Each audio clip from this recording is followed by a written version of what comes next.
Internet, hello you lovelies, and welcome to my Agatha All Along episode 3 full review. This review is going to be full spoilers. This episode has some big twists and turns, so make sure you've seen episode 3 before diving into this review. This episode was very Desperate Housewives, Deborah Jo Rupp-centric, and it's very much a sensibility, like the first two episodes, that isn't a pop culture world I know very well, but this episode did find me, and I'm happy to report this episode 3 I enjoyed even more than 2, which I enjoyed much more than episode 1. Going to be talking about all that in the review, which is a full spoiler review. Now, if you're new to my page, I do lots of comic book reviews and news, the comic books themselves, as well as movie news and reviews, and sometimes TV, especially MCU and DCU stuff. So, if you're into any of that, please hit that subscription bell. I'm trying to hit 36K this month.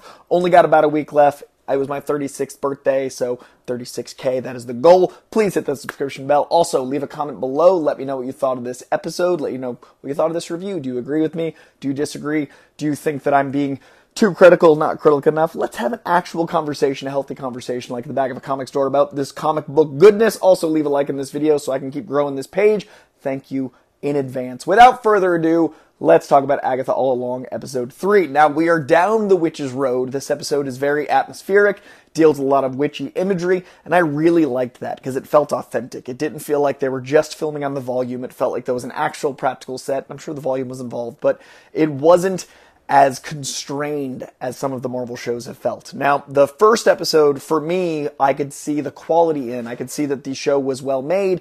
It just wasn't my sensibility. I really didn't enjoy the style of camp. And I know camp is a very beloved margin of comedy. I know it's a very beloved corner of the world that I have a hard time with. Like, I like some campy things, but it's a very fine line between campy and corny to me. And that first episode didn't land for me. The second episode, though I enjoyed, it did feel a bit redundant in that, like, every witch they gathered was like, hi, you're a witch, you're desperate, you got no money, I hate you, okay, I'll join, and then repeat. So the second episode, I definitely enjoyed meeting the characters more and growing it out, but it still wasn't quite for me. So first episode was probably like an F, honestly, for me. And then the second episode for me was like a C-, so still not the best averages. This one got to like a B-. So now we're in a passing grade. I try to give shows 3 episodes before I really decide what they are. I don't believe in this it gets good in the 3rd season mentality. I don't have time for that. So I was really worried this show just wasn't going to be for me. But it's a Marvel show, and I'm a Marvel completionist, and I love the character of Agatha Harkness, and I love Catherine Hahn, and I love Aubrey Plaza. So I was really hoping this would turn around. I was really hoping by the time we get to 3, it would be my jam. I am very happy to say that even though I don't love Desperate Housewives, I don't know that world of, Bachelor or like women sitting around gossiping or men sitting around gossiping. Like, I don't watch reality TV or scripted versions of that, like Desperate Housewives, whatever. It's not my thing. This episode, however, was able to play in that world with the like wine hijinks and silly conversations on the couch, but did it in a way that felt dynamic and story furthering. I definitely think this show won't be for everyone, and I know, as I said, it's not for me, but this episode made it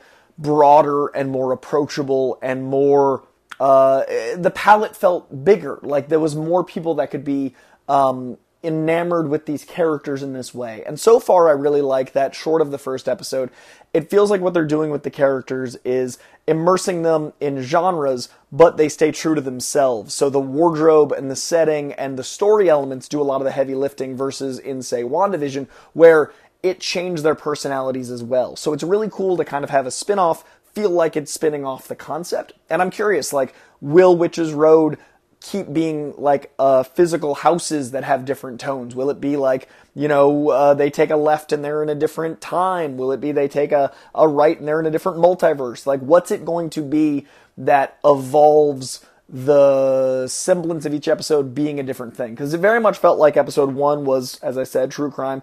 Episode 2 was our world. But now that they're on the Witch's Road with episode 3, it quickly got off the road and into this Desperate Housewives reality TV kind of setting. So is that going to be how they play with story? Now, I said this was going to be spoilers. I do wonder if Deborah Jo Rupp's character stays dead, because that felt like a really big swing. And it was interesting that the whole episode she's the funniest. She's got the big moment. She's got all that great energy, and you love this character. And she's the first to go. Very horror movie-esque, because like the character that does all the big stuff right before they go, you're like, I just got endeared to them. Do they just have her gone? Because 3 episodes out of 9 is crazy. Is that the end of Deborah Jo Rupp? She was delightful in this episode, but we got to grow with everyone as well as her, and it'd be a big swing to show some of the stakes. Also, this episode didn't have Aubrey Plaza, who is the actual Green Witch. It seemed pretty clear, like, in the way they said Green Witch in episode 2, but, you know, Catherine Hahn's Agatha didn't want to deal with her. I'm curious what their history is, what their relationship is.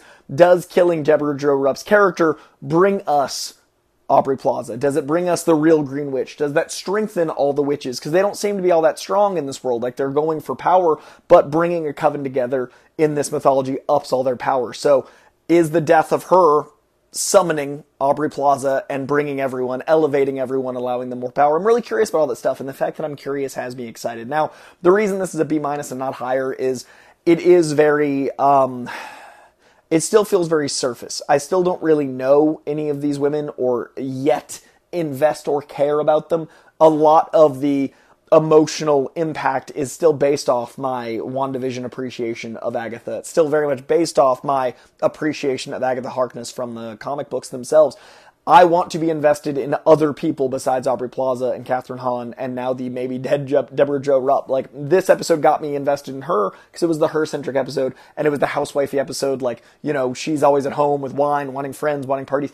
It was great to have a focus on her, but if she's gone, then we're still down to just the 2 characters I'm really invested in. So I'm hoping it can build out my investment in these individual actresses and characters without it being reliant on my prior association to the comics or WandaVision. So that's a big reason for the deficit. It's also just, you know, tonally not that interesting yet beyond the gimmick, but the gimmick is growing. Like, if they keep doing this and stuff happens each episode, I could see it feeling more well-rounded, and therefore feeling more like what WandaVision became. And I'm hoping it sticks the landing, unlike my experience with WandaVision, where I loved everything until the very last part of the last act. So I'm hoping this one sticks the landing more, because right now it is growing in my appreciation. So I'm hoping it keeps growing and lands even stronger than it started, which it's leaps and bounds better than it started for my experience. Now, we still don't know who Teen is, whether he's Wiccan, whether he's, I don't think he's Mephisto like a lot of people do. I do still think that Aubrey Plaza is playing either Blackheart, because she literally signed, like, her name was Blackheart, not a signature,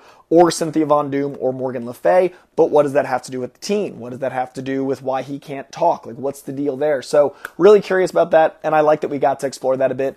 Love the wardrobe, love the different makeup choices. It's very fun that we get to play in this world and have all these eccentricities and, like, styles and stuff. I love the styles. So the word gimmick I used earlier is too strong. I love the stylistic choices, and I hope they grow to not feel at all like a gimmick like the first episode felt, because episode 3 didn't feel gimmicky as much as it felt like a style choice, and that is exceptional. So, B- overall because of the investment and the lack of pacing. You know, there's some issues there, but overall, a lot of fun. Loved the witchy elements of having to make a brew, and I love that, you know, you got some of the lore built in, the steering at the left, the using, you know, eccentric language to describe very normal things, like, you know, the social bug's guts and that being honey. Like, those things are really clever. I really like that. So hopefully those kind of details get to grow and we like characters like the Potions Master Witch. Those things I want to keep furthering. So I'm really hoping by episode 4, this feels like the show that I hoped it would. We are much closer for me from where we started. But we'll see, because episode 4 is what they showed everyone in advance, and maybe there's a big cliffhanger at the end of 4. Maybe things are about to shift. Very curious. What do you guys think? Let me know in the comments below what you thought of Agatha All Along episode 3. Let me know if you disagree. Like, are you all in? Do you hate it? Are you abandoning it? Let us be civil, because some people really love this show, and I love that for them. I really don't see any need in having something not be for you be overly...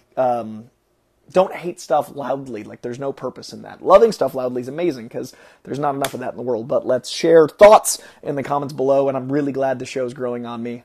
Let me know. Leave a like, leave a comment, hit that subscription bell. Much love. I'll see you guys absolutely for episode 4, which I'm actually genuinely excited to share with you.